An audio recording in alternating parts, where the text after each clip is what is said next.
You know that very specific feeling?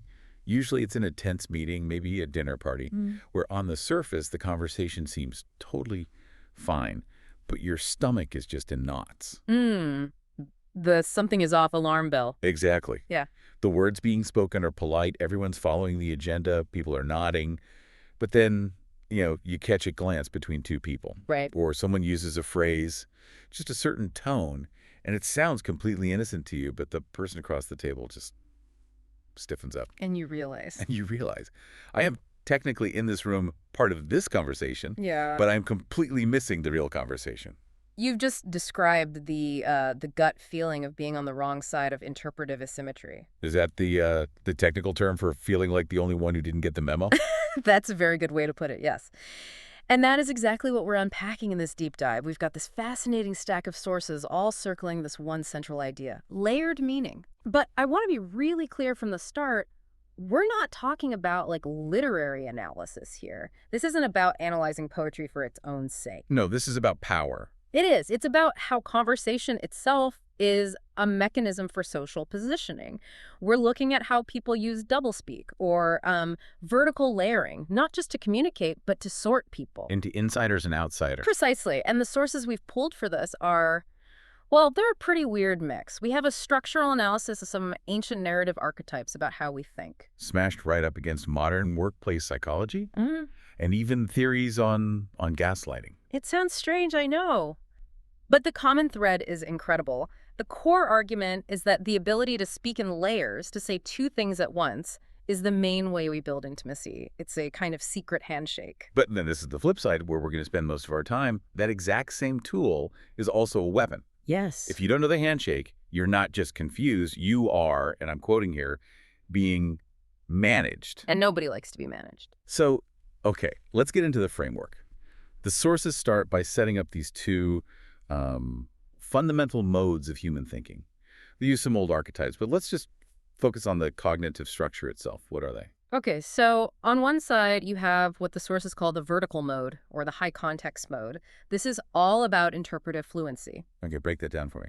If you're operating in the vertical mode, you just assume the world has layers. You see a tree, it's not just wood and leaves, it's a symbol of, I don't know, growth or family or shelter. So nothing is ever just what it is. Exactly. A sentence is never just data, it's a signal about status, emotion, intent. The vertical thinker is always reading between the lines because they believe fundamentally that the lines are just containers for the real meaning. Which I have to say sounds exhausting. I mean, sometimes a cigar is just a cigar. Right? And that brings us perfectly to the second mode, the literal mode. The sources also call it instrumental materialism. This is the mindset of pure efficiency. It looks at a field and sees soil to be tilled. It looks at a conversation and asks, what is the direct data being transferred here? This is me before I've had coffee. Or actually, this is me in most email chains. I don't want your nuance. I just want to know the deadline. And that's totally valid. The literal mode demands plain speech. It can't stand ambiguity because ambiguity is inefficient. It's just waste. See what you mean? Ask for what you want. Simple. But the sources argue these two modes aren't just like different personality types. They're at war with each other. It's a conflict as old as language. The sources talk about a kind of metaphorical structural murder where the literal mode decides the vertical mode is actually a threat. It's the moment efficiency looks at poetry and says, this is just noise. We need to eliminate this. Why are you speaking in riddles? Just say what you mean. That's the voice of literalism trying to suppress nuance for the sake of control. And there's a great analogy in the source material for this. They use jazz music. Yeah, I love this analogy. It's perfect. Because I will admit, I am often the guy who doesn't get jazz. Well, then you are the perfect test case. Imagine you walk into a jazz club. You're in that literal, efficient mindset. You hear the drummer playing slightly off the beat, the saxophonist playing notes that don't seem to fit the chord. To me, that sounds like a mistake. It sounds like noise, dissonance. Right. Why play 5 weird notes when one good one would do? It's inefficient. But to the musician or to the listener who's in that vertical mode, the dissonance isn't a mistake at all. It's information. It's information. It's a reference. It's a callback to some old standard from the 50s. It's a clever chord substitution. The complexity itself is creating a higher level conversation. A conversation between the initiates. Exactly, and that's the key. That complexity is a gatekeeper. If you have the key, if you get the references, it's beautiful. It creates this deep bond, this intimacy with the others who get it. You're sharing a language the rest of the room doesn't speak. Right, but if you don't have the key. It's just noise. Mm. And you feel left out, isolated. And that brings us right to the social positioning aspect. Because it's one thing when we're talking about music, it's another thing entirely when this dynamic plays out in a workplace or a family. That gatekeeping starts to feel, well, sinister. Yeah, that's where we get to that term you mentioned earlier, interpretive asymmetry. Which is really just a fancy way of saying one group has more information than another. Not just more information, but a different kind. One group gets the literal words and the coded meaning, and the other group, they only get the literal. Let's use a real-world example, because I think everyone's been in this meeting. Your boss listens to your pitch and says, "That's an interesting approach." Okay, yeah, my literal brain hears interesting, meaning worthy of interest. I think, great, he likes it. But the vertical decoders in the room, the ones who know the boss, who know the company culture, they hear the tone, they hear the pause, and they know that in this office, interesting is code for that is a career-endingly bad idea. Right, so now there are two realities happening at the same time. Exactly. In your reality, you've just been praised.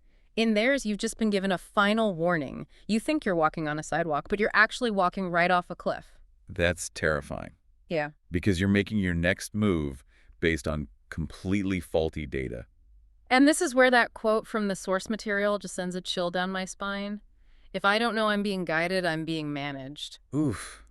Managed. That's such a heavy word. Because from the outside, to the person who can't hear the code, this layered fluency is functionally indistinguishable from deception. It might as well be a lie. Think about it. If I say something to you, and I know you'll take it as a compliment, but I actually mean it as an insult for my friend who's sitting right next to you. You're lying to me. But I'm speaking the literal truth. I'm just speaking it on a frequency you can't hear. But the structure of it, the impact. Yes. I am manipulating your reality. I am handling you. Okay, but let's push back on this for a second, because this can't be purely evil. We do this all the time for, good reasons. I don't explain global economics to my 4-year-old. We use metaphors. We build scaffolds. That's the big defense. The sources have a name for it. Developmental opacity. Developmental opacity. That sounds like a corporate HR term for just trust us. It's a bit softer than that. The argument is that sometimes meaning is hidden, not to deceive, but because the listener isn't ready to metabolize the truth yet. This is the Santa Claus defense. It's the perfect example. Let's look at Santa Claus. To a child, a literalist, Santa is a physical man in a red suit who brings presents.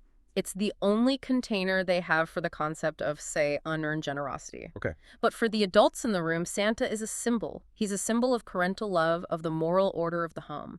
The parents aren't lying to exploit the child. They're using a story, a container, for a truth the child isn't ready to hold in its abstract form yet. I buy that for a 5-year-old. But the sources point out this gets really dangerous when we start applying that Santa logic to other adults. It's the danger of infantilization. That's the key word. When you decide to use developmental opacity on your spouse or your employees or your voters, you are making a decision for them. You're deciding they can't handle the real conversation. You're deciding, I'll give you this simplified version. It's paternalistic. It sets up a dynamic where I am the adult and you are the child. I hold the keys to reality, and you live in the little simulation I built for you. And the central problem, the thing that makes this so incredibly tricky, is that you can't see intent. Right. Intent is invisible. I can't look inside your head. If you're speaking in code to me, I have no way of knowing if you're doing it to protect me, like a child, or if you're doing it to manipulate me into signing a bad deal. Which means my suspicion is actually a rational response. Yes. The sources have a great line on this. Suspicion is a rational response to an information gap. If I think you're not telling me the whole story, I'm not being paranoid. I'm correctly identifying that there's data here I'm not being given access to. That validates so much of the anxiety people feel in relationships. That, am I going crazy, or did that long pause mean something? Mm-hmm. You're not crazy. You're just sensing the gap. You're sensing the positioning. You're sensing that you've been put on the outside of the real conversation. So let's take this from the theoretical into the truly toxic. Because when this shifts from well-intentioned secrets to actual harm, The sources call it weaponized ambiguity. This is where that clash between the literal and the vertical gets really nasty. Weaponized ambiguity is the art of delivering a blow while maintaining plausible deniability. It's the "I didn't say that" defense. Exactly. Let's say we're in a team meeting and I say to you, I'm sure you did the best you could with the limited education you have. Ouch. Okay. Yeah. Yeah, my defenses are up. But if you react, if you get angry, I can immediately retreat to the literal. I can say, whoa, calm down. I was just complimenting your effort. All I meant was you don't have a PhD in this specific subject. But everyone in the room heard the real message, the vertical message, which was, you are stupid. But because the literal words, you are stupid, were never spoken, I have an escape hatch.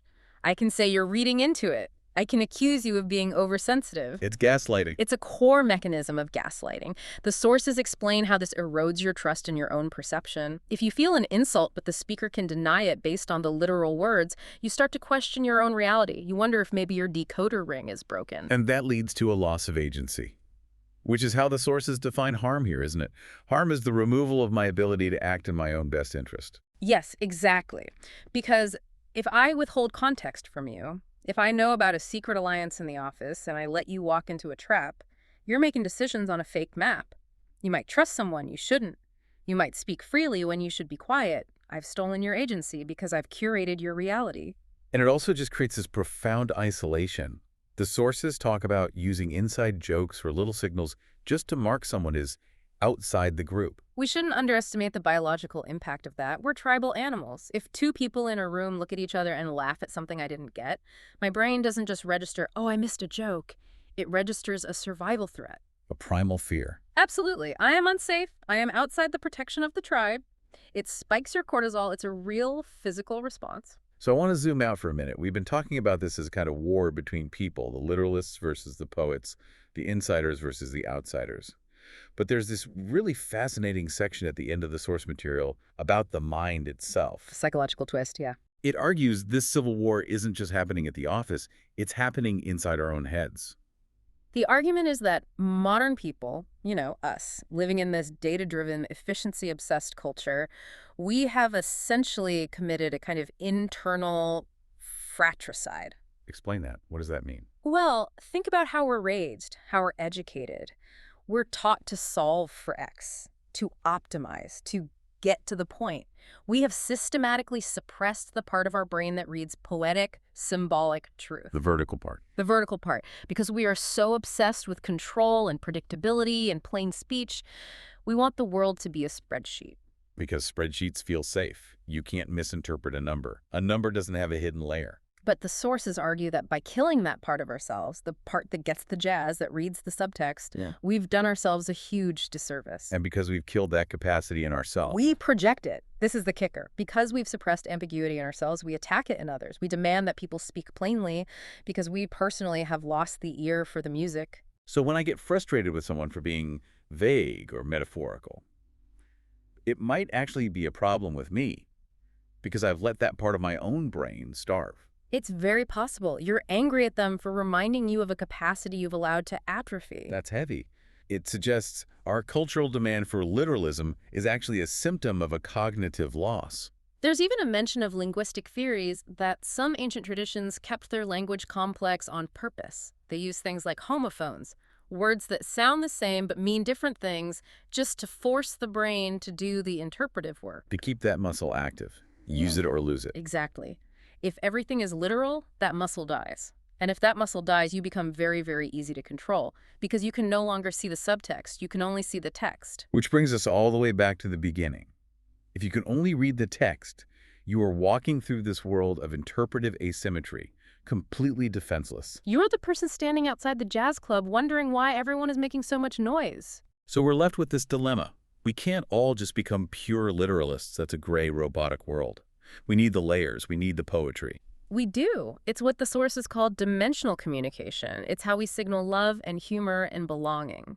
But we have to accept that those layers are also where manipulation and harm can hide. Yeah. So what's the solution? How do we use this vertical mode without being deceptive?